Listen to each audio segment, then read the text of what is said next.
Hey everyone, welcome to Kyle and Nick on Film. And today we're going to talk the best PSA for avoiding drug use. We're going to talk Climax. I'm Kyle Goethe. I'm Nick from the St. Paul Filmcast, and for the longest time since I seen it, I call this Fame Meets Scream. Theme. We're going to talk theme.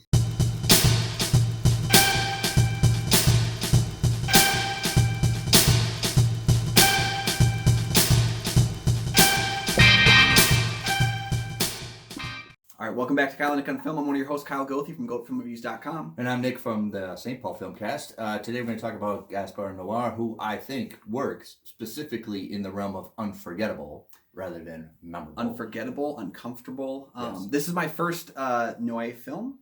Okay. I had tried to watch Enter the Void at one point, and my buddy watched it without me. Love was something where I kind of felt like it was coming out on the guise of Nymphomaniac and kind of playing off that small fad. And just nothing really jumped out at me with his until this film. And I did see Irreversible in the theater, and I think it was the last one to stay through the entire movie. So we're going to talk about Climax, which is kind of like a movie for a movie's sake. If you like movies, this is kind of more of our appreciative movie for you. It's an experimental piece, and I'll be honest with you, did not like the movie.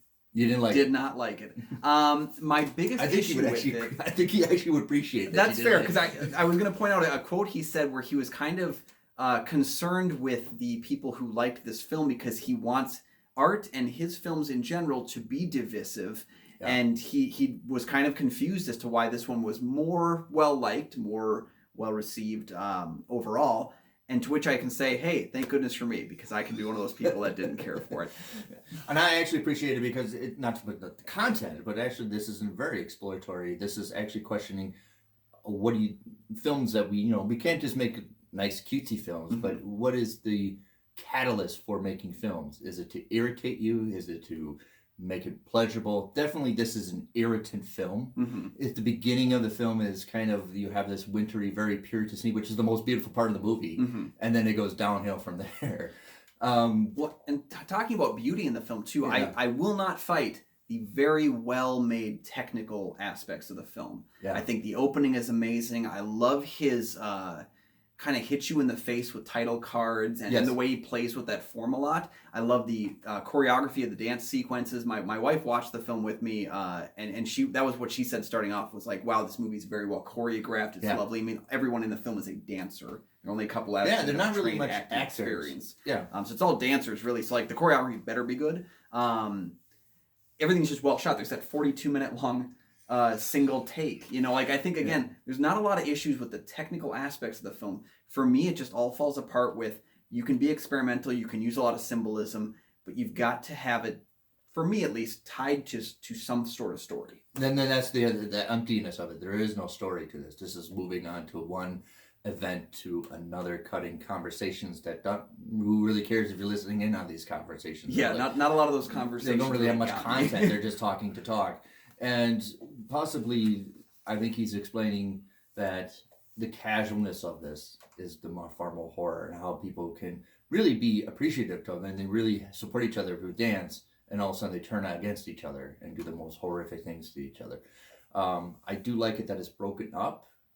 You don't even get credits till like 46 minutes in the movie. Yes, you get your end credits 2 minutes in. You get your title cards halfway through, and then the last 8 seconds of the film, you get the actual title card, Climax. Yeah. I think it's interesting that he kind of plays with the form of editing in that way, where we're going backwards, we're regressing with the form of the film. And I like that play of the whole. Yeah. Like the idea really worked for me, because that was one thing that really worked for me, because I felt like he's actually kind of making a bit of a statement of what his film is about.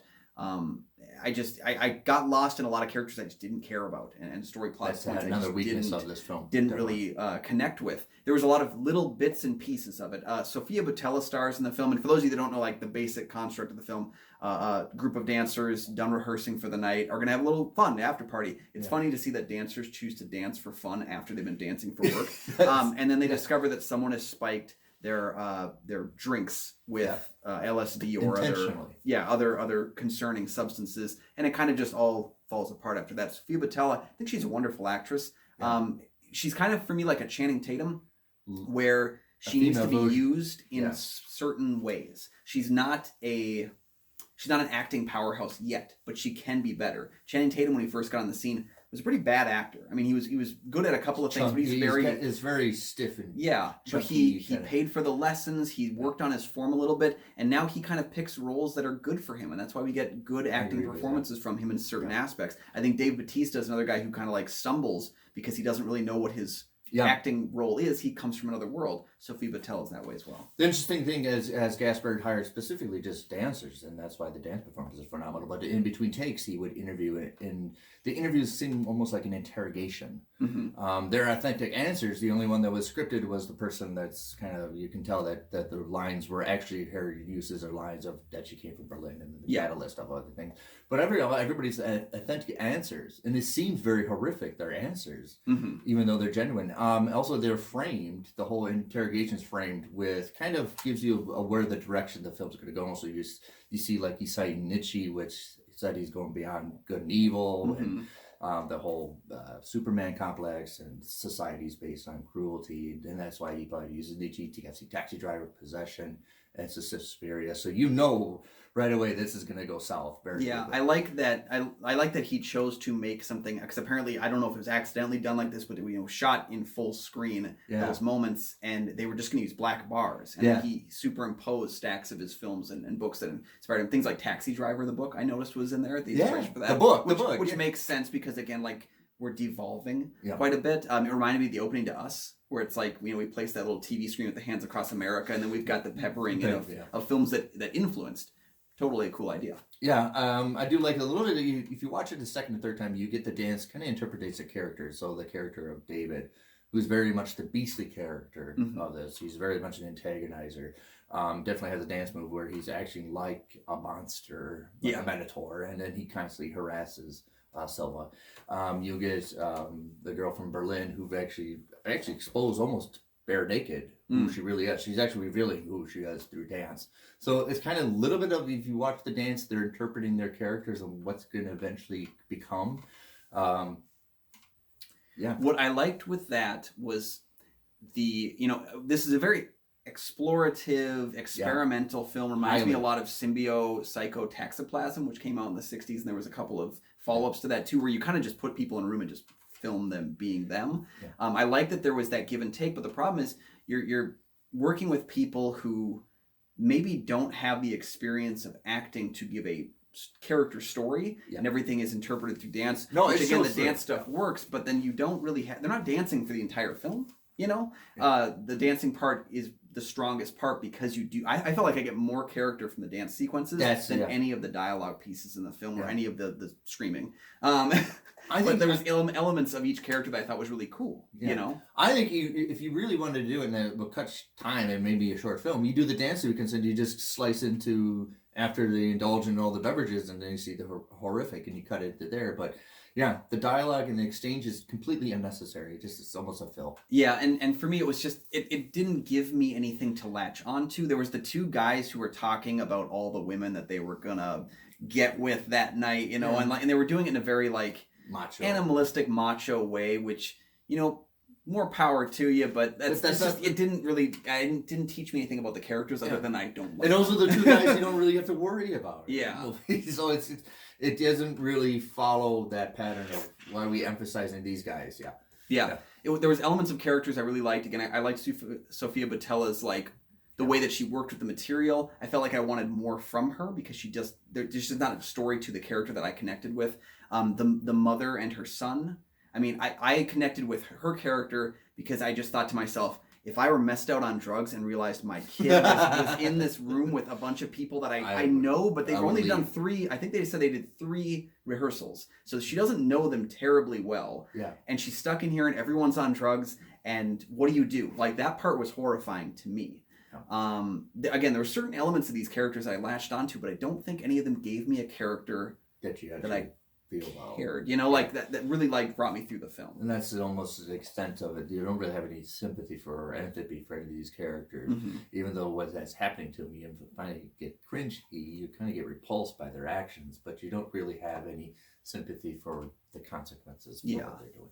And I also felt that I believe there's 24 people in this film. I think it's too many. I think it's too many for a 97-minute film. Or what you would do is you would have 5 or 6 of your people that you actually spend your time with and their interactions with the other ones. Yeah, I would narrate because again, like the woman who didn't drink anything because she was pregnant. That's an interesting character story, and it's one I wanted to follow, and then we lose it very early on. It doesn't get blossom. It doesn't get developed. It's just like a trope to throw it in there that she's a variable. Yes. Rather than let's explore this avenue of somebody who did not. Yep, and I think it's just something for like Gaspar was trying to do something really unique and play with his actors in a way. I think he should have developed some sort of framing device story, because even look, one of my favorite television shows is Curb Your Enthusiasm. Every episode has a 1-page script, and the entire show is pretty improvised around the story, but there is a story still. Yeah. So overall, it's a thumbs up for me, but it's not for its content, and it's a thumbs down for him. Yeah, I think if you like exploratory, and the dance sequences are phenomenal, and actually you can watch them. But if you like the exploratory, since I do like the art direction of it, I just think the story craves more. Definitely, Gaspar is working on the unforgettable, the make you irritate to make it. It was almost like uncomfortable. You're not supposed to be relaxed and enjoying watching this movie. Yes, I would contrast it a little bit to my experience watching Mother, Darren Aronofsky's film from a few years ago, which I did like more because I felt like it had a story. It felt overly symbolic, but there was a story to connect. The house plays a part into it. Yes, everything, the environment of that film really felt like it was aiding the story and aiding the symbolism, maybe too much in that case. But that's one where, again, this story is lacking in that place. The other one was maybe overdoing the symbolism where it took away from the story. But I felt like there was a story there, something I could cling to, even if you don't care anything about the symbolism. For me, just didn't work. Great technical film. I loved a lot of the imagery. I loved a lot of the music choices were really interesting. I love how it ended on something familiar, even though we're seeing something like the music choices at the end are familiar, but we're seeing something very unfamiliar to most of us. Lots of elements that could have worked in this film for me, but just overall, I felt myself not caring about halfway through, and that's when the film really comes into play. That's the big misfire. You really don't care. Yeah, and maybe it's that I've never seen any other Gaspar Noe films, so I didn't know what I was getting into. Maybe it was the fact that this is another film that really poorly handles we're calling it a horror film thing. Yeah. Last year, The Lighthouse. I didn't like The Lighthouse the first time I watched it because I thought it was going to be a horror film. It was sold as one. I didn't like Midsommar at all because I thought it was going to be a horror film. We sell these films as horror films. Climax is not a horror film. Yeah, it's a dark film. It's horrific. It's disturbing, but not horror. And that I kind of feel like I was cheated in that way. So for me, not a win. Technically well made. Give me some story. So Nick, we're split on this one. Yeah.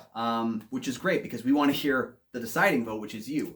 Comment below your thoughts on Climax. Did you sit through the whole thing? Could you handle yourself? Did you pop on a comedy afterwards? I want to know your thought process. Did you run out the snow? Yeah, where were you during all of this? Did it make you stop taking drugs? We want to know your thoughts, so let us know in the comment section down below. That's our favorite part, is interacting with our viewers on that kind of stuff, because we're two guys who we can talk about film forever. Yeah. We want to talk about it with not just each other. You guys too. So give us a like as well if you like this content and you want to see more of it. And don't forget to subscribe because we have new content every single week. Every single week, guys. And hey, check it out. Patreon.com/KyleNickOnFilm. There are some cool deals in there. Definitely. Check out the Patreon, how you can help support the show. We really, again, like this, broadening the conversation, bringing it out. Yeah. We're just two guys who really enjoy talking film, and why not put a camera on that? So hey, if you don't like it, let us know why too. Exactly. That's the big thing too. So thank you guys for joining us again. My name is Kyle Goethe. You can go from reviews.com. I'm Nick from the St. Paul Filmcast, and we'll catch you next week.